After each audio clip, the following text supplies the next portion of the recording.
crazy how the government has been shut down for over 2 weeks, and aside from the chemtrails that have gone missing from the sky, nobody even freaking noticed. Think about that for a second. Entire departments with thousands of government workers sitting at home, and not a damn thing changed in your life. Roads didn't disappear, the lights didn't go out, country didn't collapse. So maybe the real question is, were they ever really essential anyway? We've been told for decades that the government keeps the country running, that without it, society would crumble, right? But if you can shut the whole thing down and nothing changes, it's a pretty clear indication that the system isn't what's holding everything together. We are. Because while corrupt politicians are busy fucking off and blowing taxpayer dollars on lavish parties in far-off lands, I'm not even going to mention the money that they blow on cocaine and strippers. It's us, the producers, the builders, the small business owners, the blue-collar men and women showing up every damn day who actually keep this country running. And what do we get in return? Higher taxes, higher prices, and less freedom. They print fake money, they throw it at failed programs, and they still tell you to do your part. Meanwhile, your dollar buys less and your work gets taxed more. And the people making the rules never feel a single ounce of the pain that they caused. We're $37 trillion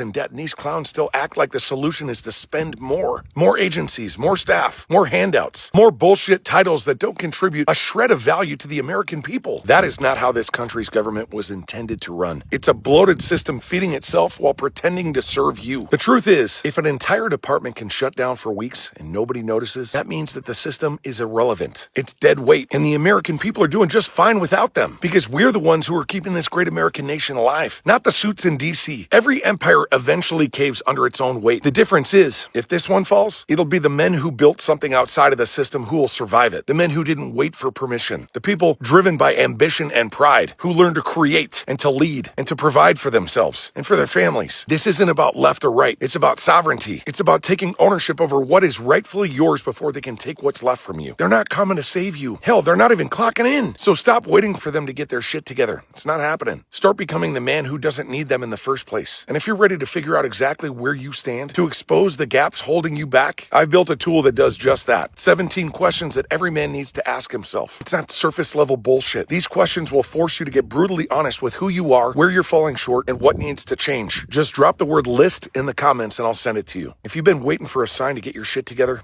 this is it, brother.